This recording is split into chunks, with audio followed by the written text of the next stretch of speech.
ಎಲ್ಲರಿಗೂ ನಮಸ್ಕಾರ. ಎಲ್ಲರನ್ನು ಕೂರ್ಗ್ ಹೋಮ್ ಕಿಚನ್ ಬ್ಲಾಗ್ಗೆ ಸ್ವಾಗತ ಮಾಡಿಕೊಂಡು ಇವತ್ತು ಒಂದು ಅದ್ಭುತವಾದಂತಹ ರೆಸಿಪಿಯನ್ನು ಮಾಡ್ತಾ ಇದ್ದೀನಿ. ಎಲ್ಲೂ ಕೂಡ ವಿಡಿಯೋನ ಸ್ಕಿಪ್ ಮಾಡ್ದೇನೆ ನೋಡಿ.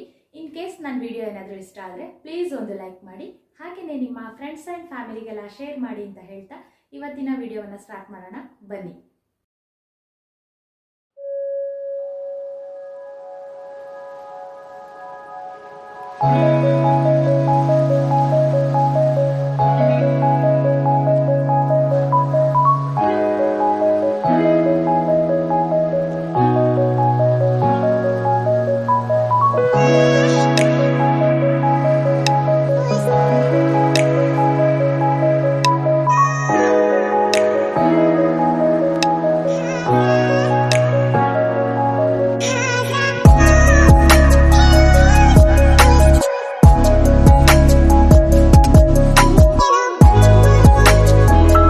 ದಿನ ನಾನು ಆದಿಯೋಗಿ ಚಿಕ್ಕಬಳ್ಳಾಪುರದ ಇಶಾ ಫೌಂಡೇಶನ್ ಯೋಗಿಯವರ light show 3D light show ಇವತ್ತು ಇರುತ್ತೆ.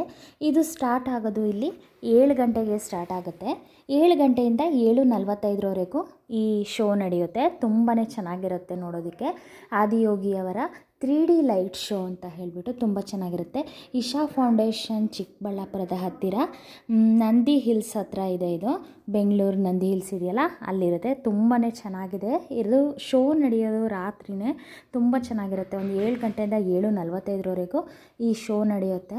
ತುಂಬ ಹಾಗೆಯೇ ಇದು ಶಿವನ ವಿಗ್ರಹದಲ್ಲಿ ಕಾಣುವ ಲೈಟಿಂಗ್ಸ್ ಅಂತೂ ತುಂಬ ಚೆನ್ನಾಗಿರುತ್ತೆ.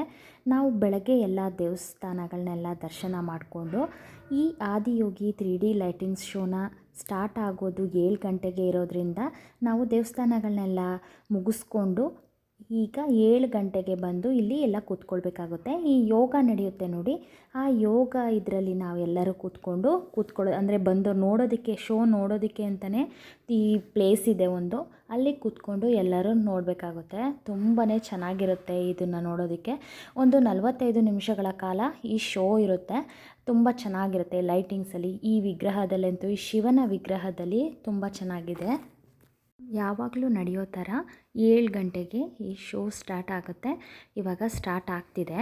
ಎಷ್ಟು ಚೆನ್ನಾಗಿ ಕಾಣಿಸುತ್ತೆ ನೋಡೋದಕ್ಕೆ ಅಂತ ಹೇಳಿಬಿಟ್ಟು.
ಇವತ್ತು ನಾನು ಮನೆಯಲ್ಲಿ ತುಪ್ಪವನ್ನು ಅದರಲ್ಲೂ ಒಂದು ವರ್ಷ ಕೂಡ ಇಟ್ಟರೂ ಕೂಡ ಇದು ಹಾಳಾಗಲ್ಲ, ಅಷ್ಟೇ ಚೆನ್ನಾಗಿರುತ್ತೆ. ನೋಡಿ ಎಷ್ಟು ಮರಳಾಗಿ ಎಷ್ಟು ಚೆನ್ನಾಗಿ ಅಮ್ಮ ಮಾಡಿದ ತುಪ್ಪ ಥರನೇ ತುಂಬಾ ಚೆನ್ನಾಗಿರುತ್ತೆ. ನೋಡಿ ಈ ರೀತಿಯಾಗಿ ಮರಳಾಗಿ ಬರುತ್ತೆ ತುಪ್ಪ. ಅದನ್ನು ಇವತ್ತು ಹೇಗೆ ನಾವು ಕಾಯಿಸೋದು ಅಂತ ಹೇಳಿಬಿಟ್ಟು ಇವತ್ತು ನೋಡ್ಕೊಂಡು ಬರೋಣ. ನೋಡಿ ಇದಕ್ಕೆ ನಾನು ಒಂದು 2 ಟೇಬಲ್ ಸ್ಪೂನ್ ಆಗುವಷ್ಟು ನಾನು ಮೆಂತೆಯನ್ನು ನೀಟಾಗಿ ಫ್ರೈ ಮಾಡ್ಕೊಳ್ತಾ ಇದ್ದೀನಿ. ನೋಡಿ ಇದು ಕೆಂಪು ಕಲರ್ ಬರೋವರೆಗೂ ನಾವು ಫ್ರೈ ಮಾಡ್ಕೊಳ್ಬೇಕು. ಈ ರೀತಿಯಾಗಿ ಕೆಂಪು ಬಣ್ಣ ಬಂದ ನಂತರ ಅಂದರೆ ನಮಗೆ ಒಂಥರ ಸ್ಮೆಲ್ ಗೊತ್ತಾಗ್ಬಿಡುತ್ತೆ. ಆ ಸ್ಮೆಲ್ ಬಂದ ತಕ್ಷಣ ನಾವು ಸ್ಟವನ್ನು ಆಫ್ ಮಾಡ್ಕೊಂಡ್ಬಿಡ್ಬೇಕು. ತುಂಬ ಸೀದು ಹೋದ್ರೂ ಕೂಡ ಅಷ್ಟೊಂದು ಚೆನ್ನಾಗಿರಲ್ಲ. ಇದು ನಾವು ಆರಿದ ನಂತರ ನಾವು ಒಂದು ಮಿಕ್ಸಿ ಜಾರಿಗೆ ಹಾಕ್ಕೊಳ್ಬೇಕು.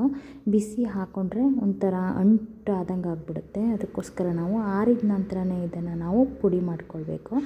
ನೋಡಿ ಈ ರೀತಿಯಾಗಿ ತುಂಬ ನೈಸಾಗಿನೂ ಅಲ್ಲ, ತುಂಬ ಒಂಥರ ತರಿಯಾಗಿನಲ್ಲ, ಆ ರೀತಿಯಾಗಿ ಪುಡಿ ಮಾಡ್ಕೊಳ್ಬೇಕು. ಹೀಗೆ ಪುಡಿ ಮಾಡಿಕೊಂಡು ಇದನ್ನು ನಾವು ಒಂದು ಬಾಕ್ಸಲ್ಲಿ ಹಾಕಿಟ್ಕೊಂಡ್ರೆ ನಾವು ಯಾವಾಗ ಬೇಕಾದರೂ ತುಪ್ಪ ಕಾಯಿಸ್ತೀವಿ ನೋಡಿ, ಅಂಥ ಟೈಮಲ್ಲಿ ನಾವು ಇದನ್ನು ಯೂಸ್ ಮಾಡ್ಕೊಳ್ಬೋದು. ನೋಡಿ ಈ ರೀತಿ ಒಂದು ಏರ್ ಟೈಟ್ ಬಾಕ್ಸ್ ಒಳಗಡೆ ಹಾಕಿಬಿಟ್ರೆ ಇದು ಯಾವಾಗಲೂ ಕೂಡ ಈ ಮೆಂತೆ ತುಂಬಾ ಚೆನ್ನಾಗಿರುತ್ತೆ. ನೋಡಿ ನಾನು ಈ ಬೆಣ್ಣೆಯನ್ನು ನಾನು ಫ್ರಿಡ್ಜ್ನಲ್ಲಿ ಇಟ್ಕೊಂಡಿದ್ದೆ. ಇದನ್ನು ನೀಟಾಗಿ ತೊಳ್ಕೊಂಡು ನಾನು ಫ್ರಿಡ್ಜ್ನಲ್ಲಿ ಇಟ್ಕೊಂಡಿದ್ದೆ, ಹಾಗಾಗಿ ಸ್ವಲ್ಪ ಗಟ್ಟಿ ಇದೆ. ಇವಾಗ ನೋಡಿ ಇದನ್ನು ನಾನು ಒಂದು ದೊಡ್ಡದಾದಂತಹ ಪಾತ್ರೆಗೆ ಹಾಕ್ಕೊಂಡು ನಾನು ಇದನ್ನು ಸ್ವಲ್ಪ ಮೆಲ್ಟ್ ಮಾಡ್ಕೊಳ್ತಾ ಇದ್ದೀನಿ. ಫಸ್ಟು ಸ್ಟಾರ್ಟಿಂಗ್ ಇದೆಲ್ಲ ಕರಗಿದ ನಂತರ ನಾವು ಇದಕ್ಕೆ ಏನೇನು ಪೌಡರ್ನ ನಾನು ಮಿಕ್ಸ್ ಮಾಡ್ಕೊಳ್ತೀನಿ ಅದನ್ನೆಲ್ಲವನ್ನು ಕೂಡ ನಾನು ಇವಾಗ ಹಾಕ್ಕೊಳ್ಬೇಕಾಗತ್ತೆ. ಅದೆಲ್ಲ ಸ್ವಲ್ಪ ಕರಗಬೇಕು. ನೋಡಿ ಇವಾಗ ಅರಿಶಿಣ ಪುಡಿಯನ್ನು ನಾನು ಹಾಕ್ಕೊಳ್ತಾ ಇದ್ದೀನಿ. ಅರಿಶಿಣ ಪುಡಿಯನ್ನು ಹಾಕಿದ್ರೆ ಕಲರು ಕೂಡ ತುಂಬ ಚೆನ್ನಾಗಿರುತ್ತೆ, ಹಾಗೆ ಸ್ಮೆಲ್ ಕೂಡ ಅಷ್ಟೇ ಚೆನ್ನಾಗಿರುತ್ತೆ. ನಾವು ಇದನ್ನು ಒಂದು ವರ್ಷದವರೆಗೆ, ಇದು ಒಂದು 6 ಸೇರು ಇರುವಂತಹ ಬೆಣ್ಣೆ, ಇದು 6 ಸೇರಿದೆ ಇದರಲ್ಲಿ. ನೋಡಿ ಈಗ ನಾನು ಆ ಪುಡಿ ಮಾಡಿ ಇಟ್ಕೊಂಡಿದ್ನಲ್ಲ, ಆ ಪುಡಿಯನ್ನು ನಾನು ಒಂದು 3 ಟೇಬಲ್ ಸ್ಪೂನ್ ಆಗುವಷ್ಟು ಪೌಡರನ್ನು ನಾನು ಹಾಕ್ಕೊಳ್ತಾ ಇದ್ದೀನಿ. ಮೆಂತೆ ಎಲ್ಲ ಪುಡಿ ಮಾಡಿ ಇಟ್ಕೊಂಡಿದ್ನಲ್ಲ ಅದನ್ನು ನಾನು ಒಂದು 3 ಟೇಬಲ್ ಸ್ಪೂನ್ ಆಗುವಷ್ಟು ಹಾಕ್ಕೊಳ್ತಾ ಇದ್ದೀನಿ. ಇದೆಲ್ಲ ಚೆನ್ನಾಗಿ ಕುದಿ ಬರಬೇಕು. ಸ್ವಲ್ಪ ಏಲಕ್ಕಿ ಪುಡಿಯನ್ನು ಹಾಕ್ಕೊಳ್ತಾ ಇದ್ದೀನಿ ನಾನು ಇವಾಗ. ಏಲಕ್ಕಿ ಪುಡಿ ಇಲ್ಲ ಅಂದ್ರೂ ಕೂಡ ಅದನ್ನು ಸ್ವಲ್ಪ ಗುದ್ದುಬಿಟ್ಟು ಏಲಕ್ಕಿಯನ್ನು ಹಾಕ್ಕೊಂಡ್ರೂ ಕೂಡ ಆಗುತ್ತೆ. ನಾನು ಇದನ್ನು ಪುಡಿ ಮಾಡಿ ಇಟ್ಕೊಂಡಿದ್ದೆ. ಆ ಪುಡಿಯನ್ನು ನಾನು 1 ಟೇಬಲ್ ಸ್ಪೂನ್ ಆಗುವಷ್ಟು ಪುಡಿಯನ್ನು ಹಾಕ್ಕೊಳ್ತಾ ಇದ್ದೀನಿ. ಇವಾಗ ಸ್ವಲ್ಪ ಹರಳುಪ್ಪನ್ನು ಕೂಡ ನಾನು ಇದಕ್ಕೆ ಸೇರಿಸ್ಕೊಳ್ತಾ ಇದ್ದೀನಿ.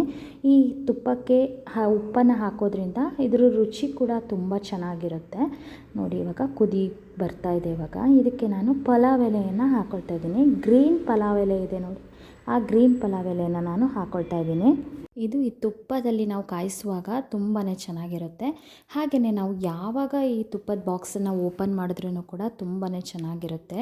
ತುಪ್ಪದ ಸ್ಮೆಲ್ ಕೂಡ 1 ವರ್ಷ ಇಟ್ಟರೂ ಕೂಡ ಕೆಡಲ್ಲ, ಅಷ್ಟು ಚೆನ್ನಾಗಿರುತ್ತೆ ತುಪ್ಪ. ಹಾಗೆಯೇ ಮರಳಾಗಿನೂ ಕೂಡ ಇರುತ್ತೆ. ಮೊದಲೆಲ್ಲ ನಮ್ಮ ಅಜ್ಜಿಯಂದಿರೆಲ್ಲ ನೋಡಿ ತುಪ್ಪವನ್ನು ಕಾಯಿಸ್ತಾ ಇದ್ರು, ಒಂಥರ ಮರಳಾಗಿ ತುಂಬ ಚೆನ್ನಾಗಿರ್ತಿತ್ತು. ಆದರೆ ಇವಾಗೆಲ್ಲ ಆ ರೀತಿ ಕಾಯಿಸೋದಕ್ಕೆ ಆಗಲ್ಲ. ಅಂಥ ಟೈಮಲ್ಲಿ ನೋಡಿ ಈ ರೀತಿಯಾಗಿ ನಾವು ಕಾಯಿಸ್ಕೊಂಡ್ರೆ ತುಂಬ ಚೆನ್ನಾಗಿ ಬರುತ್ತೆ ತುಪ್ಪ. ನಾವು 1 ವರ್ಷ ಅಂತ ಹೇಳ್ತೀವಿ, ಆದರೆ ಇದು ನಮಗೆ 6 ಸೇರು ಒಂದು 15 ದಿನ ಕೂಡ ಬರಲ್ಲ. ನಮ್ಮನೇಲಿ ಎಲ್ಲರೂ ಕೂಡ ತುಪ್ಪವನ್ನು ಜಾಸ್ತಿಯಾಗಿ ತಿನ್ನೋದ್ರಿಂದ ಬೇಗನೆ ಖಾಲಿ ಆಗಿಬಿಡುತ್ತೆ. ಅಷ್ಟು ಚೆನ್ನಾಗೂ ಕೂಡ ಇರುತ್ತೆ ಈ ತುಪ್ಪ. ಈ ಥರ ಕಾಯಿಸ್ಕೊಂಡು ನೋಡಿ ಒಂದು ಸಲ, ತುಂಬ ಚೆನ್ನಾಗಾಗುತ್ತೆ. ನಮ್ಮ ಮಲೆನಾಡು ಕೊಡಗಿನ ಸೈಡಲ್ಲೆಲ್ಲ ಇದೇ ರೀತಿಯಾಗಿ ತುಪ್ಪವನ್ನು ಕಾಯಿಸ್ಕೊಳ್ತಾರೆ. ನೋಡಿ ಇದು ಕುದಿ ಬರ್ತಾ ಇದೆ. ಈ ಕುದಿ ಬಂದು ನೋಡಿ ಈ ಚಿಕ್ಕ ಬಬಲ್ಸ್ ಥರ ಬಂದು ಕೊನೆಯಲ್ಲಿ ನಮಗೆ ದೊಡ್ಡದಾಗಿ ಬರೋಕ್ಕೆ ಸ್ಟಾರ್ಟ್ ಆಗುತ್ತೆ. ಆವಾಗ ನಮಗೆ ಗೊತ್ತಾಗುತ್ತೆ. ಮತ್ತು ನಾವಿವಾಗ ಪೌಡರ್ನೆಲ್ಲ ಹಾಕಿರ್ತೀವಿ ನೋಡಿ, ಈ ಮೆಂತೆ ಪೌಡರ್ನೆಲ್ಲ, ಅದು ಕೂಡ ಒಂಥರ ಬ್ರೌನ್ ಕಲರಲ್ಲಿ ಬಂದುಬಿಡುತ್ತೆ. ಆವಾಗ ನಮಗೆ ತುಪ್ಪ ಕಾಯ್ದಿದೆ ಅಂತ ಹೇಳಿಬಿಟ್ಟು ಗೊತ್ತಾಗ್ಬಿಡುತ್ತೆ. ನೋಡಿ ಇವಾಗ ತುಪ್ಪನೂ ಕೂಡ ರೆಡಿ ಆಯಿತು. ಇದು 1 ವರ್ಷದವರೆಗೂ ಕೂಡ ಇಟ್ಟರೂ ಕೂಡ ಏನೂ ಆಗಲ್ಲ, ಅಷ್ಟು ಚೆನ್ನಾಗಿರುತ್ತೆ. ಆದರೆ ನಮ್ಮ ಮನೇಲಿ 1 ವರ್ಷ ಇಡೋದು ಹೋಗಲಿ, ಅಷ್ಟರೊಳಗಡೆ ಖಾಲಿ ಆಗಿಬಿಟ್ಟಿರುತ್ತೆ. ಇವಾಗ ಮರಳಾದ ಮತ್ತು ಅಮ್ಮ ಮಾಡಿದ ತುಪ್ಪ ಥರನೇ ತುಂಬಾ ಚೆನ್ನಾಗಿ ಈಗ ತುಪ್ಪವು ಕೂಡ ರೆಡಿಯಾಗಿದೆ. ಇದು ನಾವು ಎಷ್ಟು ಟೈಮ್ ಬೇಕಾದರೂ ಇಟ್ಕೊಂಡ್ರೂ ಕೂಡ ಹಾಗೆಯೇ ಸ್ಮೆಲ್ ಕೂಡ ತುಂಬಾ ಚೆನ್ನಾಗಿರುತ್ತೆ. ಇವಾಗ ನಾವು ಈ ತುಪ್ಪವನ್ನು ಒಂದು ಸ್ಟ್ರೈನರ್ನ ತಗೊಂಡು ಚೆನ್ನಾಗಿ ಶೋಧಿಸ್ಕೊಳ್ಳೋಣ. ಇವತ್ತಿನ ವಿಡಿಯೋ ಇದಾಗಿತ್ತು. ಎಲ್ರಿಗೂ ನನ್ನ ವಿಡಿಯೋ ಇಷ್ಟ ಆದರೆ ಪ್ಲೀಸ್ ಸಬ್ಸ್ಕ್ರೈಬ್ ಮಾಡಿ, ಲೈಕ್ ಮಾಡಿ ಮತ್ತು ಶೇರ್ ಮಾಡಿ. ಮುಂದಿನ ವಿಡಿಯೋದಲ್ಲಿ ಮತ್ತೆ ಸಿಗೋಣ. Thank you.